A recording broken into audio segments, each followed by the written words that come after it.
छत्तीसगढ़ में 22 आईएएस अधिकारियों को मिली नई जिम्मेदारी। 6 जिलों के कलेक्टर बदले गए। सोनमणि बोरा बनाया गया नगरीय प्रशासन विभाग के प्रमुख सचिव। बीजेपी ने छत्तीसगढ़ कांग्रेस पर कसा तंज। पोस्ट का लिखा, जिस भूपेश ने देवेंद्र को आगे बढ़ाया, अब उसी देवेंद्र ने गुरु की पीठ में छुरा भोग दिया।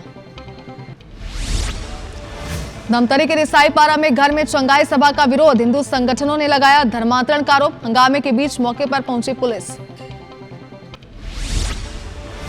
रायपुर में नाबालिग मां के नवजात को 1.5 लाख रुपए में बेचने वाले 6 आरोपी गिरफ्तार। आरोपियों में नाबालिग का पिता, बुआ भी शामिल। पिता पर लगातार दुष्कर्म करने का आरोप।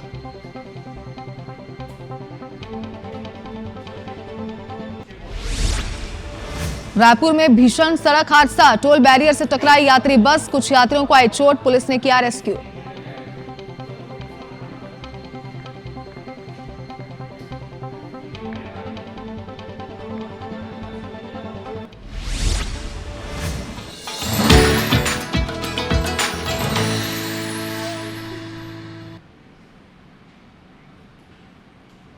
तो चलिए बुलेटिन में सबसे पहले बात करेंगे नाबालिग से रेप और नवजात को बेचने के मामले में एक बड़े अपडेट की।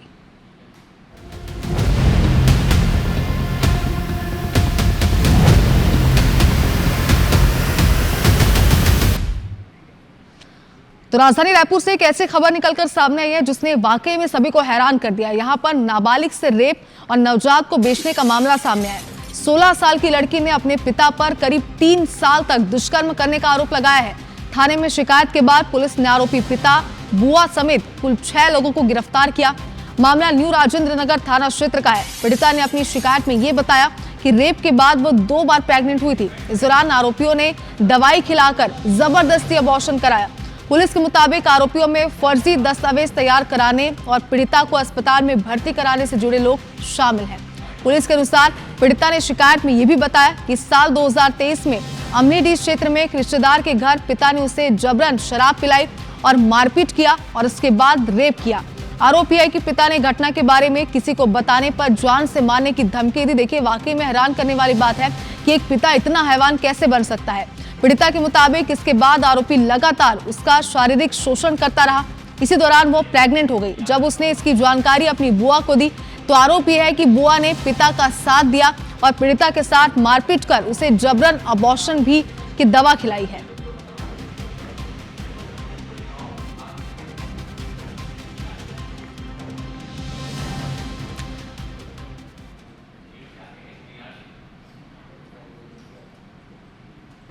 पिता ने अपनी माइनर बेटी के साथ दुष्कर्म किया और करीब पिछले 3 साल से दुष्कर्म कर रहा था वो, और उसकी रिपोर्ट हमें मिली थी एंड तत्काल पुलिस ने उस पिता को अरेस्ट किया और उस पर कार्रवाई की गई।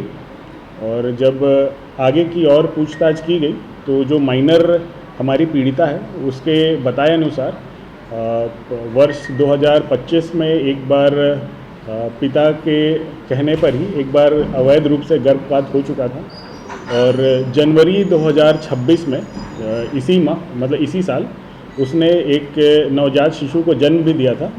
जो भी नर्सेस काम करती हैं उनका एक स्पेसिफिक 3-4 लोगों का ग्रुप है जो माइनर का एज बढ़ा करके उसका आधार कार्ड फॉर्ज किया गया, एक फेक हस्बैंड जैसा ही क्रिएट किया गया और जो शिशु था उसको पखानजूर में एक फैमिली को बेचा गया। और इसके फैमिली के 2 लोग इन्वॉल्व हैं इस पूरे उसमें, खासकर पिताजी और बुआ, जो कि बच्चे को ड्यूरिंग प्रेगनेंसी छुपाने में एक हेल्प की है और जो पिछले साल गर्भपात हुआ था उसमें भी उसने मदद की थी पिता की। तो देखिए, पुलिस ने इस पूरे मामले को लेकर पूरी जानकारी दी। कार्रवाई की बात तो कही जा रही है, लेकिन ये एक ऐसा मामला जिसने सभी को हैरान कर दिया। ज्यादा जानकारी के लिए हमारे सहयोगी सुमन हमारे साथ जुड़ गए। सुमन, बच्चियों को, लड़कियों को जब वो बाहर जाती है तो ये कहा जाता है कि बाहर वालों से थोड़ा सावधान रहें, सब पे भरोसा ना करें, लेकिन अगर घर वाले इतने हैवान निकलेंगे तो ये तो अपने आप में एक बड़ा सवाल है।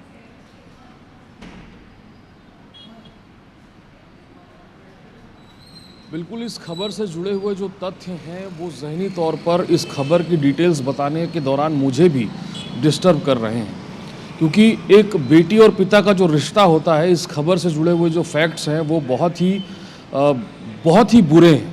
अभी तक मैंने जितनी भी इस तरह की खबरों को रिपोर्ट किया है उससे मतलब इसमें मेरे पास शब्द नहीं है इसको बयां करने के लिए कि किस तरह का हीनियस ये क्राइम है। इस मामले में फ़िलहाल पुलिस ने त्वरित कार्रवाई करते हुए अरेस्टिंग की है। अरेस्ट होने वाला जो पिता है, उसके साथ की उसकी बुआ है और वो लोग शामिल हैं जो उस नाबालिग बच्ची की जो प्रेग्नेंट होने के दौरान डिलीवरी में जो लोग शामिल थे, कुल 6 लोगों को इस पूरे मामले में गिरफ्तार किया गया है। अब इसमें एक बड़ी जो अपडेट ये है कि इस जो बच्चे को बेचने की बात आई पखांजूर से, तो कुछ लोगों को अब पखांजूर से भी हो सकता है इस पूरे मामले में गिरफ्तार किया जाए। लेकिन जो फैक्ट है वो ये कि एक पिता किस हद तक उसकी मानसिकता थी कि वो अपनी बेटी से दुष्कर्म करता रहा, वो प्रेग्नेंट हो गई, उसका अबॉर्शन कराया गया, फिर उसके बाद उसको एडल्ट बताकर उसकी डिलीवरी करा दी गई। उस बच्चे को जो उस बेटी ने जो को जन्म दिया उसे पखांजूर में बेच दिया गया, उस पैसे को ये लोग रख लिए थे। मतलब इस तरह का जो ये पूरा घटनाक्रम है ये वाकई इस सवाल को खड़ा करता है कि अगर बाहर वालों से बेटियों को बचाएं या घर वालों से। सुमन, एक बात और आपसे समझना चाहते हैं, क्योंकि जैसे कि आपने भी कहा कि सारे पैतरे हैवान पिता ने अपनाए थे अपने जुर्म को छुपाने के लिए, अपनी करतूतों को छुपाने के लिए, लेकिन परिवार में कितने लोग और रहते थे जरा ये बताइए। बुआ के बारे में तो पता चल गया, पिता की हैवानियत भी हमने देख ली, क्या और भी लोग थे? क्या इस बच्चे ने उन्हें बताने की कोशिश की थी कोई जानकारी से लेकर?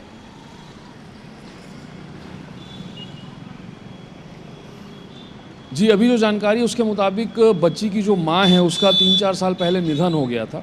इसके बाद से एक बुरी संगतों में उसका पिता रहा और उसके बाद उसकी इसी मानसिकता हुई कि उसने बेटी को ही अपनी हैवानियत का शिकार बनाया। परिवार में और चूंकि कोई महिला सीधे संपर्क में बच्ची के साथ नहीं थी, इसीलिए उसने अपने साथ हो रहे इस जुर्म के बारे में सबसे पहले अपनी बुआ को बताया, यानी उस पिता की बहन को, जो सीधे तौर पर उसकी बुआ थी, उसे इस पूरी बात की जानकारी दी। बुआ ने भी इस पूरे मामले को लेकर कोई स्ट्रिक्ट एक्शन नहीं लिया, वो भी उसका साथ देती रही, बात को दबाने में कोशिश करती रही कि ये बात दब जाए। तो इसके बाद जो वो बच्ची है वो बुरी तरह से टूट चुकी थी, क्योंकि जिस पर भरोसा था कि बुआ कम से कम इस मामले में आगे आकर बात करेगी, क्योंकि वो भी एक महिला है और उसकी बुआ है, सगी बुआ है, लेकिन उसने भी कुछ इसमें किया नहीं और ये लगातार ये चीज़ें होती रहीं। बच्ची के साथ मारपीट की गई, उसे लगातार धमकाया जाता रहा, एक बहुत ही बुरे मेंटल ट्रॉमा में वो थी, जिसके कारण वो इन तमाम चीज़ों को सहती रही। लेकिन लगातार इस तरह के अबॉर्शन और तमाम चीज़ों को देखने के बाद उसने जैसे तैसे ये शिकायत पुलिस तक पहुंचाई। मामले की पहले एफआईआर दर्ज करने से पहले पुलिस ने पूरी जांच की थी, तमाम सबूत इकट्ठा किए और जब ये कंफर्म हुआ कि हाँ ये इस तरीके का पूरा ये नेक्सस इसने काम किया है, पिता ने पूरे एक तरीके से अपने रिश्तेदारों और कुछ जानने वालों को अपना गुनाह छुपाने के लिए, जो वो अपनी बेटी के साथ करता रहा, एक गिरोह की तरह तैयार कर लिया और इसके बाद डिलीवरी हुई और ये तमाम चीजें जो फैक्ट अब पुलिस बता रही है वो सामने आए। तो तौर पर अगर देखा जाए तो इस पूरे गुनह में अगर बात करें, इस गुनहगार जितना बड़ा ये आरोपी ये पिता निकला है, उतनी ही बुआ भी है, क्योंकि कहीं ना कहीं उसके अपना बुआ का फर्ज निभाना चाहिए था, बच्ची को समझना चाहिए था, लेकिन उसने पूरा साथ दे दिया। फिलहाल बहुत शुक्रिया सुमन आपका पूरी जानकारी के लिए, आगे जरूर कार्रवाई को लेकर अपडेट लेंगे आपसे। तो देखिए हमारे सहयोगी सुमन हमारे साथ जुड़े थे, जिन्होंने जानकारी दी कि इस बच्ची की मां का निधन लगभग 2 से 3 साल पहले हो चुका था और उसके बाद से ही लगातार ये पिता इस बच्ची के साथ हैवानियत करता था, अपनी ही बेटी के साथ, और बकायदा जो बुआ थी वो भी साथ दे रही थी। अब इस पूरे मामले पर कितनी कठोर कार्रवाई पुलिस करती है, अपडेट जरूर आप तक पहुंचाएंगे। बढ़ते आगे अगली खबर भी राजधानी रायपुर से ही है, जहां प्रेम प्रसंग में युवक को कार से रौंदकर हत्या करने वाले आरोपी को पुलिस ने गिरफ्तार कर पूछताछ के लिए रिमांड पर लिया है। जानकारी के मुताबिक फरार आरोपी भरत मकनानी को पुलिस ने दबोचा और पुलिस ने आरोपी को कोर्ट में पेश कर पूछताछ के लिए 3 दिन के रिमांड के लिए आवेदन दिया था, जिसे कोर्ट ने स्वीकार कर आरोपी को पुलिस रिमांड पर सौंप दिया है। आरोपी भरत ने 14 अगस्त को साथ आई युवती की मौजूदगी में युवती और परमप्रीत सिंह उर्फ गुलाब के बीच हुए विवाद के बाद मृतक परम उसकी कार पर चढ़ गया था, जिसके बाद आरोपी ने कार को तेज रफ्तार में दौड़ाया, जिससे मृतक परम कार के टायर के नीचे आने से दिन दहाड़े हत्या कर फरार हो गया था। लगातार 3 दिन से पुलिस उसको हर पॉसिबल ठिकाने में दबिश दे रही थी और उसके जो नियर रिलेटिव जहां वो पॉसिबली जा सकता था उस पर भी हमारी बराबर नज़र थी, जिसके दबाव से आज उसने कोर्ट में सरेंडर किया है और सरेंडर पश्चात 3 दिन का पुलिस रिमांड भी लिया गया है, जिससे कि आगे उससे और भी पूछताछ करनी बची है। एंड जो कार उसने यूज़ किया है, वेपन ऑफ ऑफेंस जिसको हम बोलेंगे, उसकी जब्ती भी होनी बची है। और अब धमतरी से एक बड़ी खबर है, जहां रिसाई पारा में घर में चंगाई सभा का विरोध किया गया। हिंदू संगठनों ने विरोध करते हुए धर्मांतरण का आरोप लगाया। यानी कि हिंदू संगठनों का यह कहना है कि यहां पर धर्मांतरण किया जा रहा है, इलाज के नाम पर धर्मांतरण के लिए प्रेरित किया जा रहा है, हिंदू संगठन का ये कहना है। और देखिए, अक्सर जब इस तरीके की खबरें सामने आती है, चंगाई सभा की अगर बात करें, धर्मांतरण के आरोपों की बात करें, तो अक्सर ये होता है कि इलाज के नाम पर ही लोगों को प्रेरित किया जाता है, प्रलोभन कई सारे दिए जाते हैं। और यहाँ पर हिंदू संगठनों ने यही आरोप लगाया। केरल से लड़कियों को बुलाकर सभाएं करवाई जा रही है। हिंदू संगठनों ने कहा कि हंगामे के बीच कोतवाली पुलिस को बुलाया गया है। अब कार्रवाई की बात हालांकि की जा रही है, लेकिन फिलहाल पुलिस का ये कहना है कि इस पूरे मामले पर जांच जारी है। जांच में अगर ये आरोप सिद्ध होते हैं, सही पाए जाते हैं, तो उस पर कार्रवाई होगी। और रायपुर में गौ तस्करी करते 2 आरोपी गिरफ्तार हुए हैं। यहां पर गाय और बछड़ों को ठूस कर ले जा रहे थे, वाहन को पकड़ा गया। 10 पशुओं को ठूस कर ले जाते हुए गिरफ्तार किया गया। पुलिस ने ट्रक को जब्त किया, आरोपियों से पूछताछ जारी है। तस्करों के पास पशु परिवहन के कोई वैध दस्तावेज नहीं थे। डीडी नगर थाना इलाके का ये पूरा मामला बताया जा रहा है। तो देखिए, कोई वैध दस्तावेज नहीं मिले, हालांकि पुलिस ने वाहन को जब्त कर लिया है, पूछताछ भी जारी है।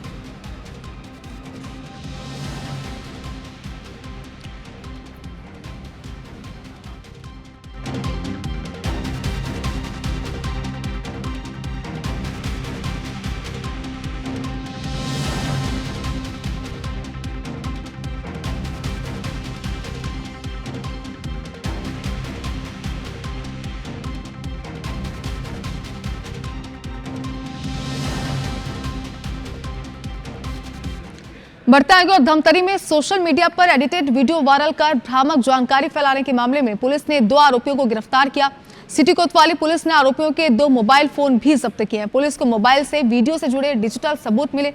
मामला 22 मार्च 2026 का है। कुरुद स्थित भाजपा कार्यालय में प्रशिक्षण कार्यक्रम के दौरान विधायक अजय चंद्राकर ने ध्वजारोहण किया था। कार्यक्रम के असली वीडियो में एडिटिंग कर ये दिखाने की कोशिश की गई कि तिरंगे की जगह भाजपा का झंडा लहराया गया है। इसके बाद वीडियो को सोशल मीडिया पर वायरल कर दिया गया। मामले में भाजपा नेताओं ने सिटी कोतवाली थाने में शिकायत दर्ज कराई थी और जांच के दौरान मिले डिजिटल साक्ष्यों के आधार पर पुलिस ने सारंगगढ़ बिलाईगढ़ के चुल्दी गांव निवासी भुरेश्वर निराला और राकेश निराला को गिरफ्तार किया। दोनों आरोपियों को न्यायिक रिमांड पर जेल भेज दिया गया है। 15 अगस्त के दिन जो कार्यक्रम हुआ था जिले के मुख्यालय में, उसमें एक भ्रामक वीडियो किसी ने बना करके सोशल मीडिया पे वायरल किया है, जिसमें ऐसा दिखाया गया है कि तिरंगे की जगह एक राजनीतिक दल के झंडे को होइस्ट किया गया था। प्रधान संपादक और संपादक हैं जो उसको ऑपरेट करते हैं, उनको गिरफ्तार किया गया है। उनके मोबाइल फ़ोन को जब्त किया गया है। उनके फ़ोन में वो रील्स वगैरह जो हैं उनको भी देखा गया है। रायपुर से एक बड़ी खबर आपको दिखाते हैं, जहां यूथ कांग्रेस चुनाव में वरिष्ठ नेताओं में गुटबाजी देखने को मिल रही है। बीजेपी ने एक्स पर रामायण सीरियल का एक वीडियो पोस्ट किया। छत्तीसगढ़ कांग्रेस यूथ चुनाव के मुद्दे पर 2 गुटों में बंट चुकी है, ये कहना है बीजेपी का। इसमें लिखा गया है कि भूपेश को उसके चेले देवेंद्र की सीधी चुनौती है। जिस भूपेश ने देवेंद्र को आगे बढ़ाया, अब उसी देवेंद्र ने गुरु की पीठ में छुरा भोग दिया। बीजेपी ने आगे लिखा कि भूपेश के गुट के सामने अपना गुट खड़ा कर सीधी चुनौती है। अपनों के साथ गद्दारी और अंतरकलह ही कांग्रेस की असलियत है, ये कहना है बीजेपी का। तो देखिए, सोशल मीडिया पोस्ट कर एक दूसरे की पार्टी पर तंज कसना, ये तो छत्तीसगढ़ में आम बात हो चुकी है। एक बार फिर से एक ऐसा ही पोस्ट जो इस वक्त आप देख रहे हैं।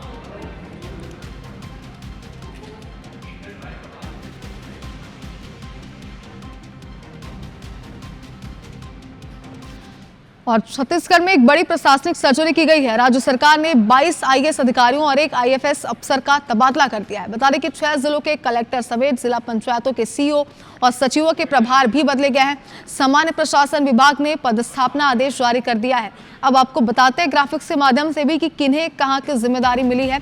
सोनमणि बोरा प्रमुख सचिव है नगरीय प्रशासन विभाग। आर संगीता मंत्रालय में बिना विभाग के पदस्थ है। भुवनेश यादव सचिव एसटी/एससी विकास का अतिरिक्त प्रभार सौंपा गया। नीलेश क्षीर सागर संचालक है नगरीय प्रशासन के। भोस्कर विलास सांदीपनी प्रबंध संचालक हैं और रिमझियस एका संचालक है जल जीवन मिशन। जगदीश सोनकर विशेष सचिव खाद्य नागरिक आपूर्ति विभाग। भगवान सिंह उइके संयुक्त सचिव सामान्य प्रशासन विभाग। हिना अनिमेश नेताम प्रबंध संचालक अंत्यावसायी सहकारी वित्त विकास निगम। गोपाल वर्मा संयुक्त सचिव वन एवं जलवायु परिवर्तन। गजेंद्र ठाकुर संचालक समाज कल्याण का अतिरिक्त प्रभार सौंपा गया। और रोमा श्रीवास्तव सीईओ बनी है। जिला पंचायत सरगुजा की आकांक्षा खलको उप सचिव वाणिज्य उद्योग और सार्वजनिक उपक्रम, लीना कोसम आयुक्त दुर्ग नगर पालिका निगम, वीरेंद्र बहादुर पंचभाई अपर कलेक्टर बिलासपुर हैं और सौमिल रंजन चौबे जिन्हें प्रबंध संचालक पर्यटन मंडल की जिम्मेदारी सौंपी गई है। पर्यटन मंडल के एमडी विवेक आचार्य वन विभाग में लौट आए हैं। अब बताते हैं कि 6 जिलों के कलेक्टर बदले गए हैं। रणबीर शर्मा गरियाबंद कलेक्टर, कुंदन कुमार कांकेर कलेक्टर, अमृत विकास टोपनो मुंगेली, जयश्री जैन सक्ति, तुलिका प्रजापति कबीरधाम, तनुजा सलाम मोहला मानपुर अंबागढ़ चौकी कलेक्टर हैं।